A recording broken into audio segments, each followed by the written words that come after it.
The following program is a PBS Wisconsin original production.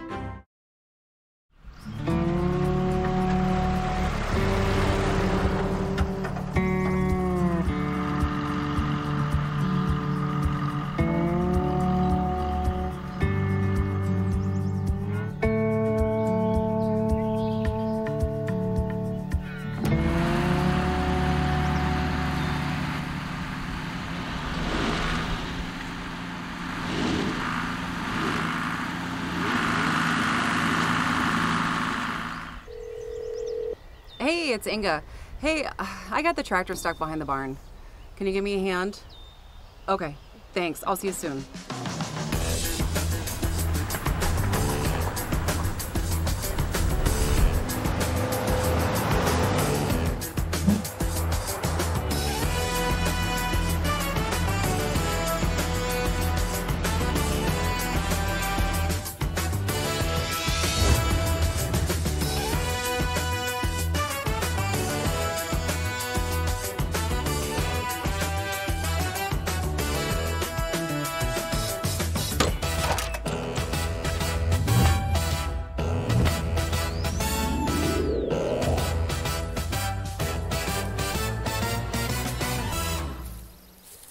Julia, thank you so much for coming to save me. It's no problem. Let's get this tractor out.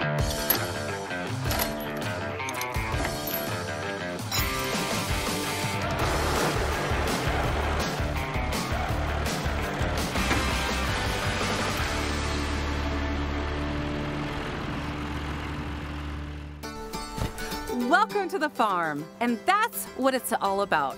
Women farmers helping each other out. Gather with us around the farm table. I'm your host, Inga Witcher. Hey! I'm Inga, a fourth-generation dairy farmer, milking cows and making cheese on my small farm in Wisconsin. I'm passionate about exploring new places, meeting new people, and finding the best local ingredients that I can turn into delicious meals. I would like to invite you along on this food and farming adventure.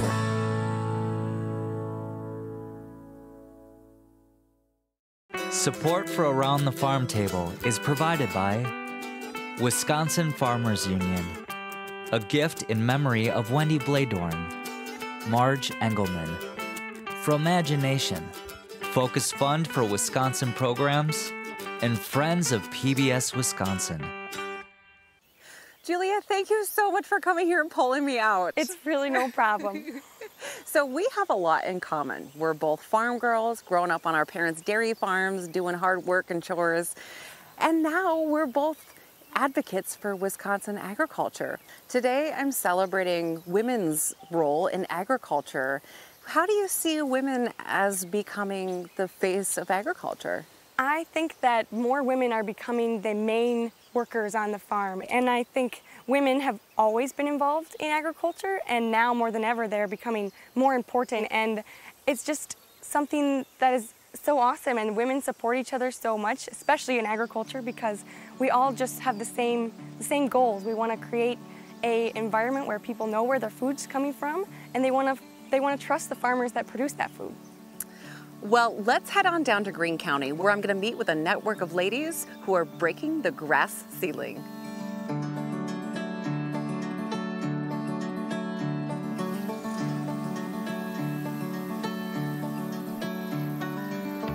Lisa Kivrist is someone who has inspired me for years. My name is Lisa Kivrist. I live in Greene County, Wisconsin, and I am an author, farmer, and founder of Soil Sisters. Lisa has created a farmstead where she grows her own food and hosts guests at a bed and breakfast that's run entirely on renewable energy. Our ongoing journey has been to retrofit and renovate this existing Wisconsin farmstead with sustainability in mind and to create a place that will be even better for future generations. So we do that through running the farm completely on renewable energy, of growing organically and really working towards soil health and enhancing the soil, and creating a place of community vibrancy where people can come and learn and share in the abundant harvest. What's really inspired me about Lisa, though, is that she's one of the founders of the Soil Sisters, a grassroots network of women farmers in southwestern Wisconsin. Soil Sisters started here in Greene County, where a group of us area women farmers started getting together and getting to know each other. And it grew. It grew because when women committed to the land, committed to sustainability, local food, community, get together over good food at potlucks, things happen. These women come together to support each other, share laughs, share ideas, and work together to improve their communities. It is now a project of outreach to help support women who want to get back to the land, who want to start their own farms, and really renew our countryside. We'll come back and talk to Lisa a little bit later, but first, I wanted to introduce you to a fascinating member of the Soil Sisters, who is literally renewing the countryside through her work in habitat restoration.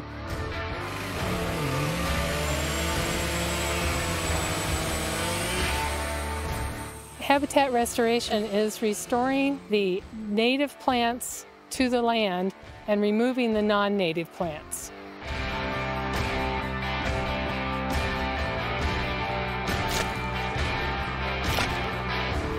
Over years of tireless work, Marcy and her husband have restored 60 acres of land back into native prairies, oak savannas, and natural habitats that they've christened driftless prairies.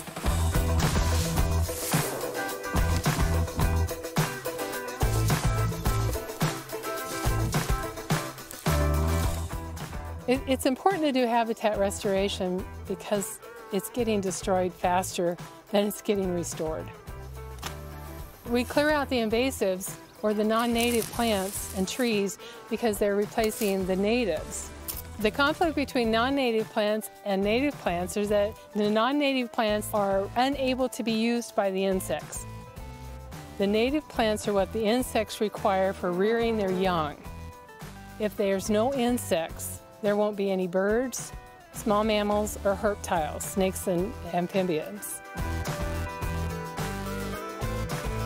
What I find most amazing about Marcy is that after doing all of this work to restore these native habitats, she goes out regularly and removes every single invasive plant she finds by hand. We patrol it, as I think of it. If I'm working for herbaceous, I'm scanning for those. If I'm working on the woody non-natives, I'm scanning for those. It takes a bit. You get out there and you think, well, what am I looking for? But your eyes adjust to the patterns quickly. When I remove a plant, it's almost giddy. It feels really, really good. You know, I think, okay, I've allowed space for that native to grow in where I've taken out that non-native. As Marcy's efforts to replace non-native species with native plants became more and more successful, she started seeing native insects and animals coming back to the land, which then led to her work as a citizen scientist, monitoring birds and mammals and carefully documenting each new variety of insect that she finds in this restored habitat. Documenting insects has expanded my world. The smaller I went, the bigger my world became. And our goal here is biodiversity. We want insects to be here. We want the birds to feel like they can be here, the mammals and all the other biota that might choose to live in this area of the driftless.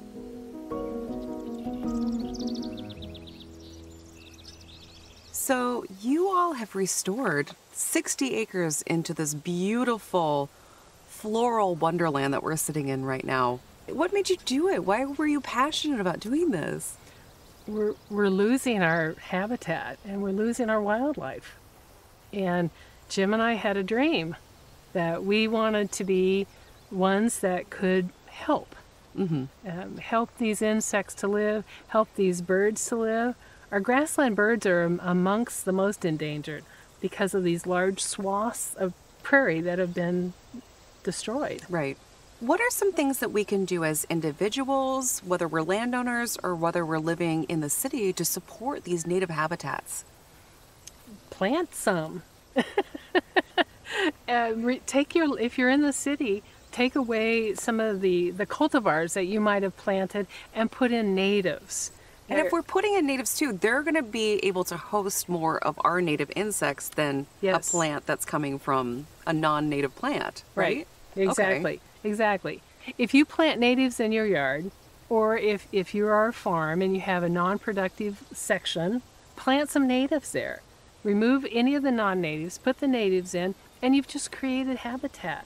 You've been helpful to the world, to the critters, to the wildlife. And you support each other because from one farm to one town to one vast acreage, these insects have places to move along and eat and live and reproduce. I'm just looking out here at all these plants helping each other and helping the insects, and it really brings me right back to the Soil Sisters and how all these women are there helping each other and being there for each other. What has it been like for your experience in the Soil Sister Network? The Soil Sister Network has been fabulous, supportive, encouraging. We have good laughs together, good food together, we share ideas, we share thoughts. It's been the most supportive network that I have found. And it doesn't matter whether you are raising pigs, cattle, or turned your whole land over to native habitat. They are there for you and what you're doing and to help you reach your goals. Perfect. I love this. I hope that more and more young women will see women like the two of us and the rest of the Soil Sisters and understand that they can do not only farming, not only land conservation, but anything that they want to do. You can do anything. And now we're going to go over and visit another Soil Sister who's raising heritage pork on her land.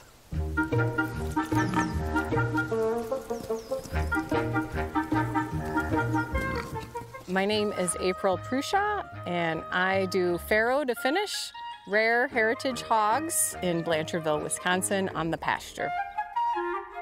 As a farmer who grazes cattle, I know there is nothing better than raising livestock on pasture. So I just love to see how April's pigs work fresh plants into their diet. If you raise pastured pigs, they need to be on greens for the season. Grass, clovers, weeds, and it gives them a great omega profile, and if they're in the sunshine, their fat also has vitamin D in it, and it's a really humane way to raise a brilliant animal. Hey girls. Hey, we love ragweed, don't we? Mm-hmm. Yeah, it's a huge nuisance in the field, but we do really fine with it. April is also helping to preserve this heritage breed of pigs known as Gloucestershire Old Spots. The Gloucestershire Old Spot pigs they're pretty rare. They lost their numbers when we kind of industrialized pigs and brought them indoors. They don't do well indoors. They're a fattier pig than your traditional pork.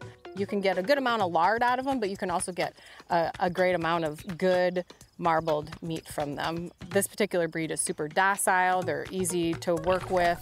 They're great mothers. They're a pleasure to be around. They're a lot of fun. Hi, Sparkles. Hi, Sparkles. You want some food here too, buddy? Like all the Soil Sisters, April brings a woman's perspective and a woman's experience to the way she raises animals.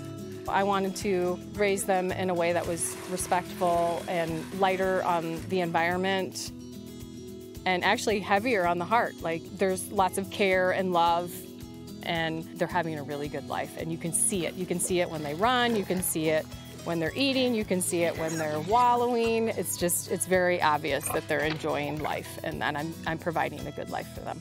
Is that guy gonna let you hang with them? No. I think women just instinctively have a nurturing quality, so we need that right now in our world. We need a lot of nurturing, so I think it's important to nurture our food and our environment, and we need more women that can put that into the land and into our food. It's really beautiful out here to see the pigs in the outdoors, breathing fresh air and really grazing on the ground. Tell me a little bit about what is that like, moving the pigs to new grass all the time? Sure. This year's been a little challenging because it's been very dry and hot. I take them from down by the barn and they follow me. Let's go, pigs. They follow me with a bucket of feed. And as long as their needs are met, they just want to be here. So if they got grass under them, they got fresh water, they got a nice wallow, they got some shade. That's all they need. Yeah. This is so fun to get. I never get a chance to just like hang out with other women farmers and just talk about all these fun things. Yes. And that's one of the reasons I wanted to come down and visit with the Soil Sisters, because it just seems like you guys are all such special women and supporting each other and collaborating together. What has that been like you to be involved with the Soil Sisters? Oh yeah, it's super empowering. I feel like much of my business has evolved, even my personality, even just very empowering group. I have gotten roped into all sorts of different projects. I'm super politically active now. I sit on our town board because of a lot of like, hey ladies, we need to get, more involved. It seems like there's quite a few Soil Sisters that are representing their townships and their communities. Yeah. I love it. And it's just kind of like like, hey, you can do it. Like, you can do this. And so there's a lot of that. Like even with the pigs, I've sold quite a few pigs to other Soil Sisters. I'm like, you can do this. Like it's not, you've had chickens, you can do pigs now. So there's a lot of that, and there's a lot of the camaraderie. I've been following along the journey of a lot of the Soil Sisters for quite a while, and there's just seems to be something about the women in Wisconsin in the farming community that really think outside of the box. Sure. Or just implementing different businesses and trying different things.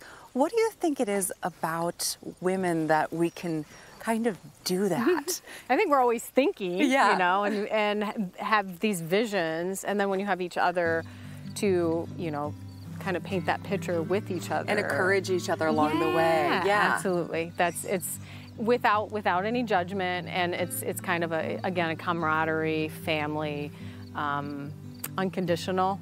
So, to feel comfortable in your skin and be okay with that, it helps so that you don't feel blocked in your vision. Right. Yeah, we're just very supportive. Yeah. Let's go back to where that support all started and visit with Soil Sisters founder, Lisa.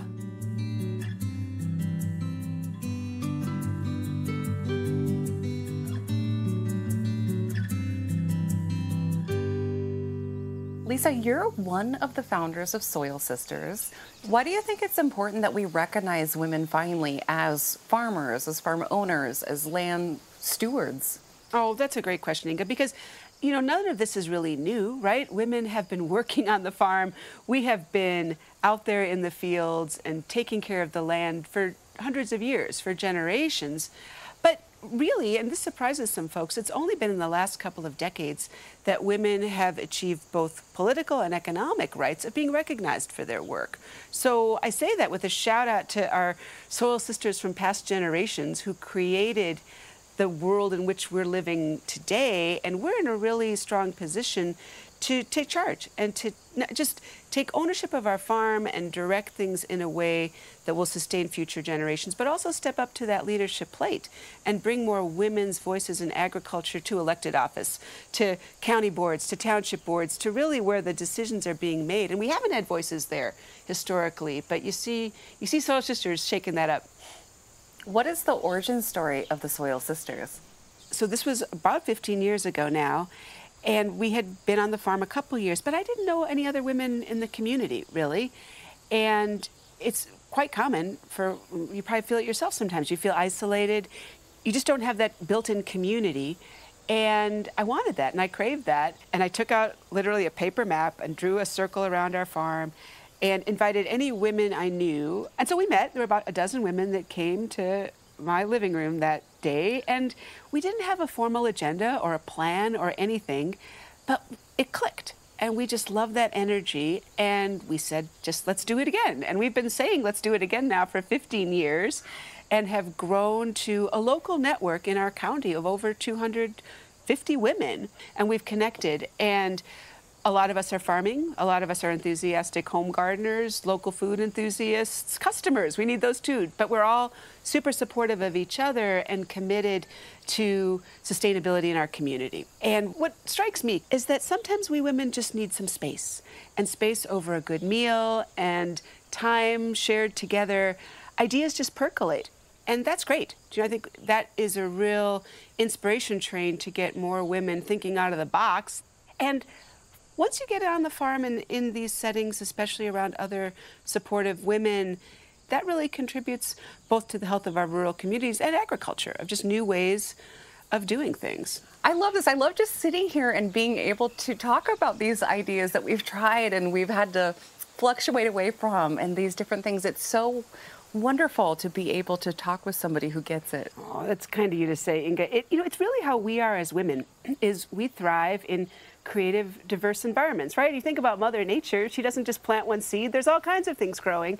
And farms historically, and very much so today, give us that palette to do it. So it's that combination of being self-employed on your farm and having that freedom to try out new things, and just the fact that we women really thrive in a lot of different things going on. And they are, like Mother Nature, all integrated. They're different, but they all fit. And you try new things, and you're always evolving. And I find that, like you, very, very satisfying and inspiring. And to do that amongst other women who are kindred spirits, and that gives us the strength to reach out a bit. Well, I'm so excited that you all are coming up to a potluck that I'm going to be hosting soon. Thank you for inspiring me. Thank you for doing the work that you're doing to just elevate all the women in agriculture. I really, really appreciate it. Oh, thank you, Inga, for what you do to bring all of our agriculture stories to the table, and especially all the cool things women are doing in the rural hinterlands.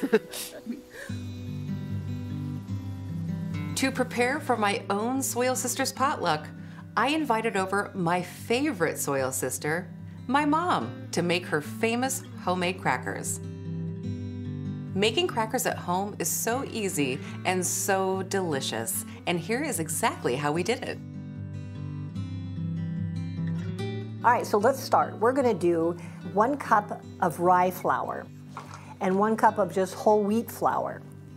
And to that, Inga is going to add her pinches to make it a good half a teaspoon. Of salt or everything? Yeah, of salt. Oh, good. Okay. 1/4 cup of olive oil. Sesame seeds are actually so good. With this cracker recipe, anything that you like can go in it. Flaxseed, chia, sunflower seeds, or pepitas. And then cranberries. Hot water. 2/3 cup of really, I've been using very hot water.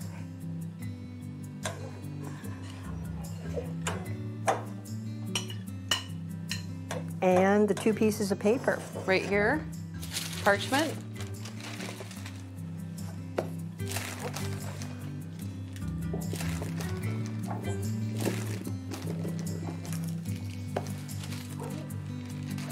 And I'm just picking this away.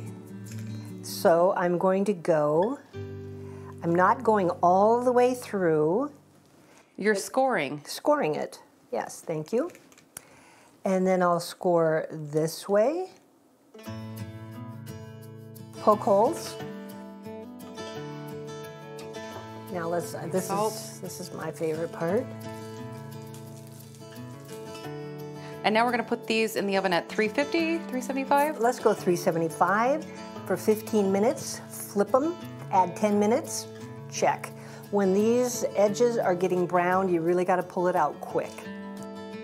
When the crackers were ready, we used them to round out a spectacular cheese and charcuterie board.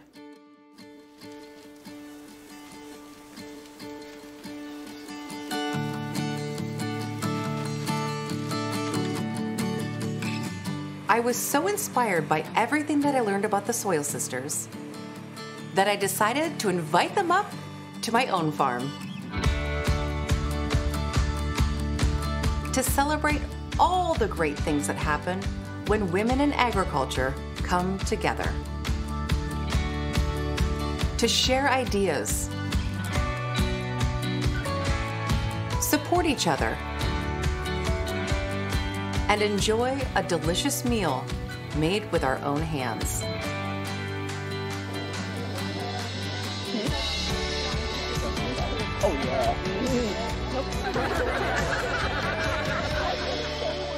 Well, I hope this has inspired you to invite some lovely ladies out for a potluck. And I hope you'll gather with us next time. Around the Farm Table. I'm your host, Inga Witcher.